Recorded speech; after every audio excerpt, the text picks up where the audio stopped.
for pheasant hunting Saturday.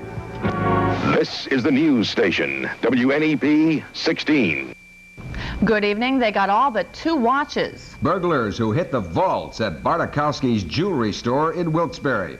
It happened overnight when the thugs got to the vault by cutting through the roof. Newswatch 16's Bob Costantini is live now in Wilkes-Barre. Bob, what's the latest?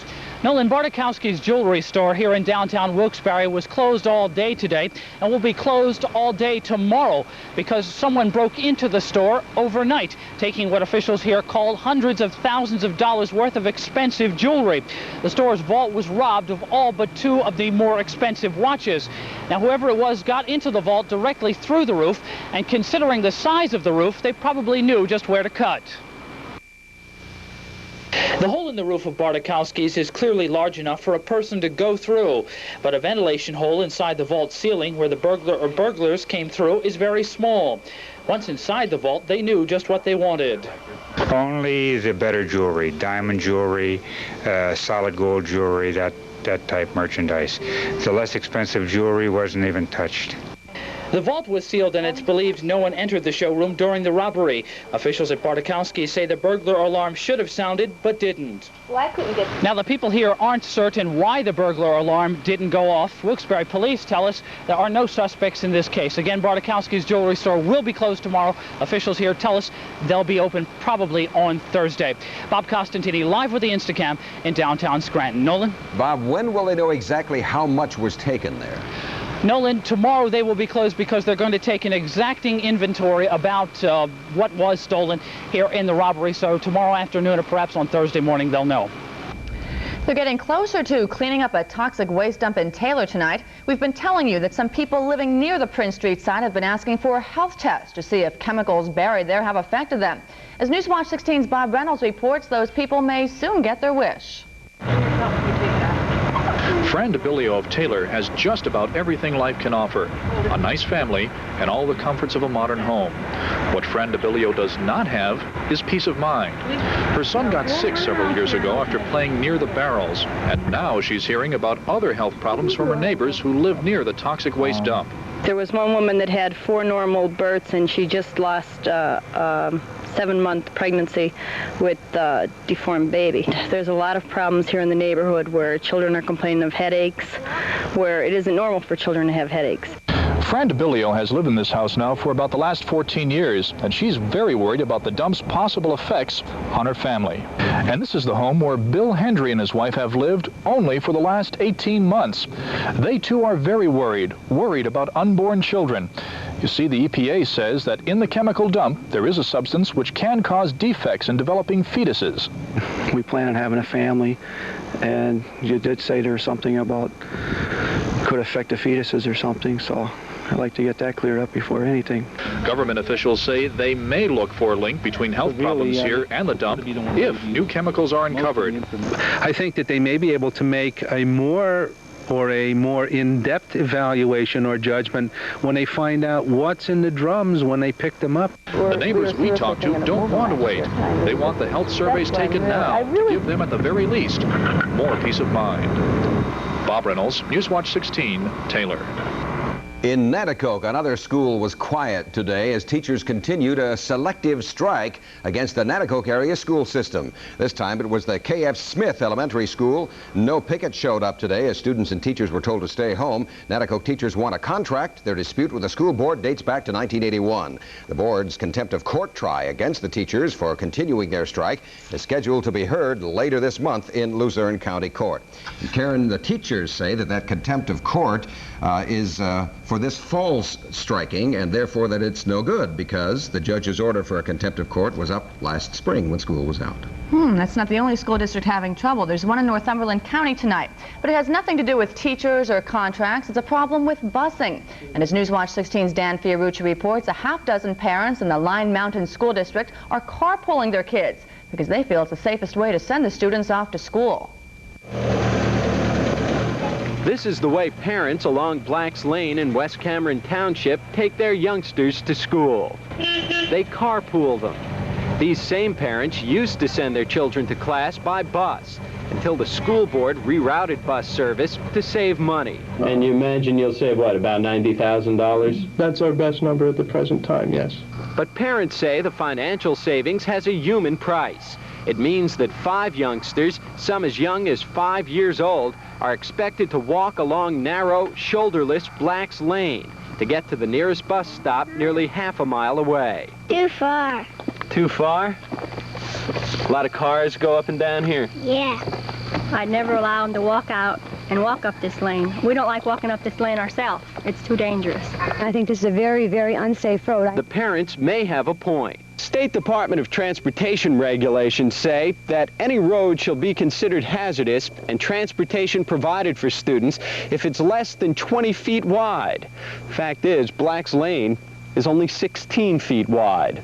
For weeks, school officials have refused to reconsider the busing problem, but today one Line Mountain District member told Newswatch 16 the matter would be taken up at the next board meeting. In the meantime, half a dozen parents continue their school carpool. They say it's for safety's sake. Dan Fiorucci, Newswatch 16, West Cameron Township. A bill to legalize slot machines in the Poconos is now being considered by lawmakers in the State House. Representative David Sweet of Washington County late this afternoon introduced his bill that would allow the slots in Monroe, Carbon, Pike, and Wayne counties. A House committee will now study that idea. And coming up on Newswatch 16, Tom Clark with the forecast. He says, get your umbrellas ready.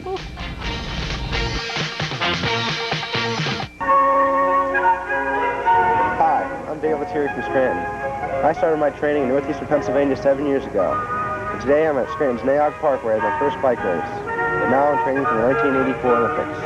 It will take a lot of hard work and dedication to get to the Olympic Games, and we need your support.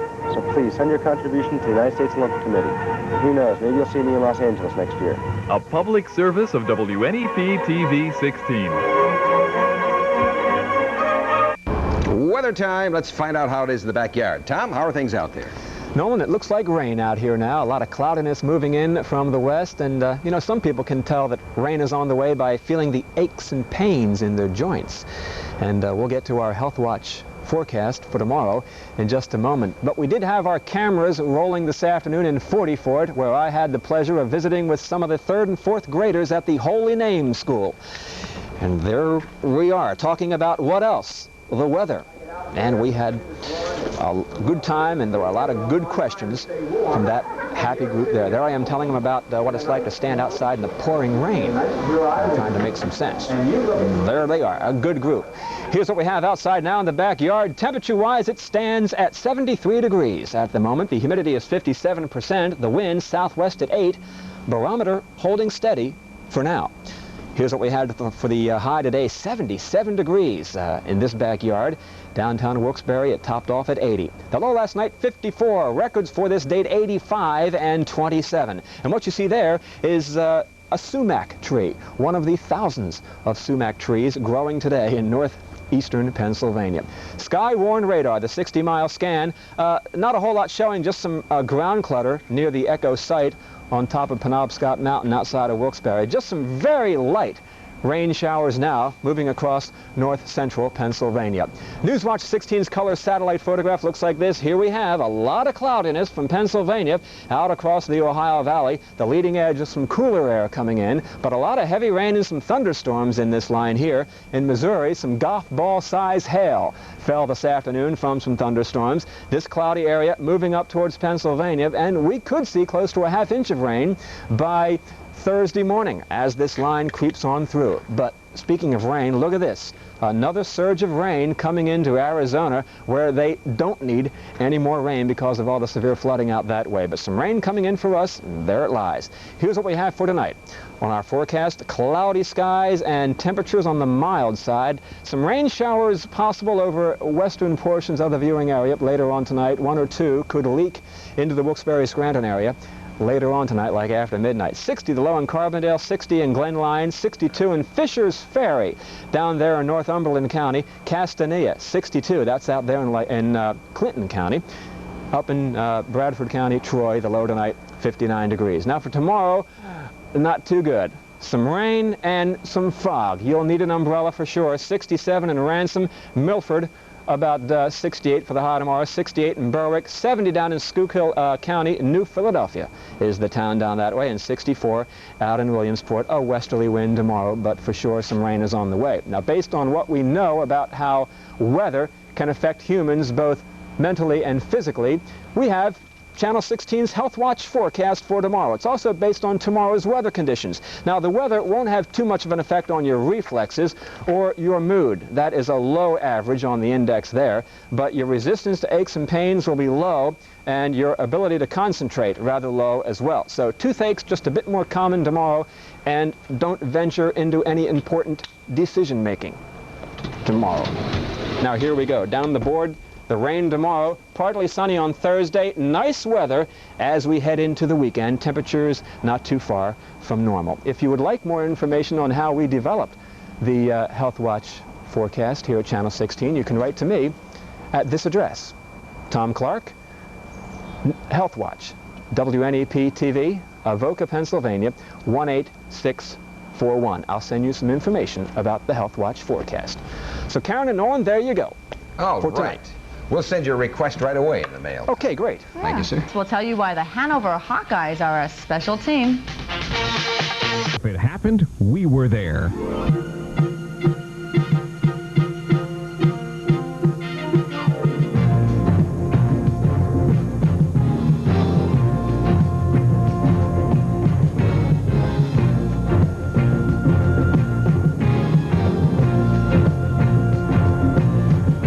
Newswatch 16 is everywhere. Five games into the high school football season, and Hanover Area is 5-0. You can't be any better than that. Still, there are a couple of things about our fifth-ranked team that makes their record even more remarkable. Tim Carlson has more about the Hanover Hawkeyes. Hanover Hawkeyes are defensively superb, thanks to coordinator Bill Jones, a man with a surprising football background. Well, Bill was a standout tight end and an offensive football player, whether you believe that or not. And he played tight end at Myers for Mickey Gorman, and he went up and played at East Stroudsburg, had a real successful career. What's the story? What are you doing as a defensive coordinator? Well, when I started at Holman, I started as a freshman coach, so you had to do both. And then I went up to the varsity with Nick Amatrano, and he ran the offense, and I sort of just started working with the defense. And after 3 years there, I came down here, and that's really how it started. More accidental than really designed, that's for sure. And here's one for the books. The few kids that play excellent defense for Hanover stay on the field to score the points, too. They have no choice. There's so few in number. We have 11 players, and we substitute on passing situations. So you're talking 13, 14 guys that go out every week. And it just sort of snowballed. Now they have a lot of pride in that, and they really, mostly their pride and a lot of ability, too. So the amazing thing about this team is their defensive coordinator never played defense. And they're so small in number. But yet, nobody has beaten them, and nobody scored even a single point against them.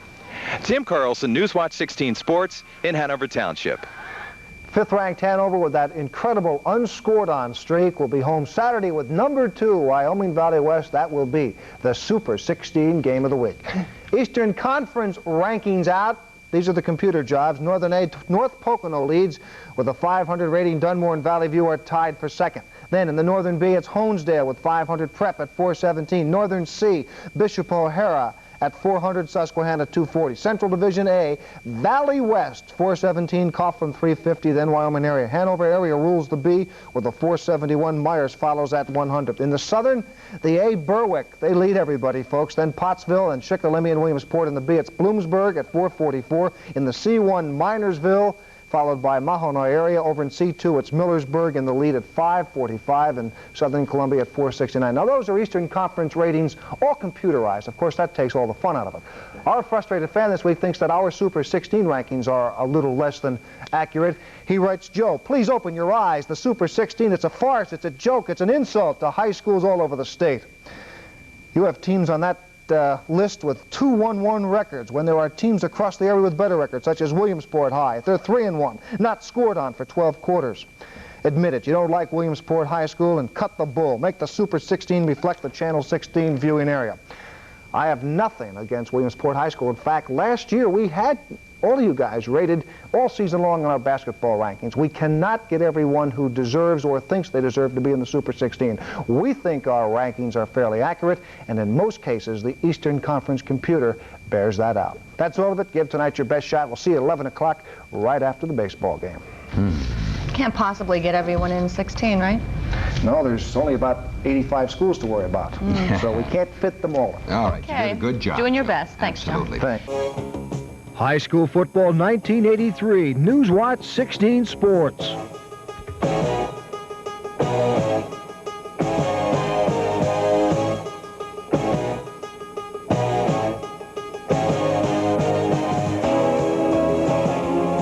High school football, all the highlights, all the scores on Newswatch 16 Sports Final, Friday night on Newswatch 16 Update.